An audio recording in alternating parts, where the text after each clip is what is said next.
Ever wonder how a laptop actually comes to life? It starts with silicon, sliced, patterned, and diced into chips. Brains on board, CPU, GPU.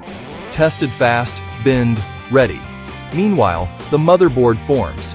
Fiberglass stacked, copper traced. Solder paste prints, pick and place drops parts by the thousand. Through the reflow oven, everything locks in. Checks hit early. Optical inspection, X-rays catch hidden joints. Chassis time, aluminum stamped, CNC'd, bead blasted, anodized. Plastics, pellets melt. Molds clamp within hair-thin tolerances. Displays get bonded, polarized, laminated so light behaves. Thermals matter. Heat pipes, vapor chambers, tuned fans on the bench. Battery packs, matched cells, welded, wrapped with protection.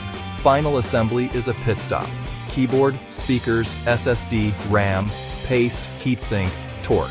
Then the gauntlet. Burn-in, screens, keyboards, ports, wireless, drops. If it squeaks, it doesn't ship.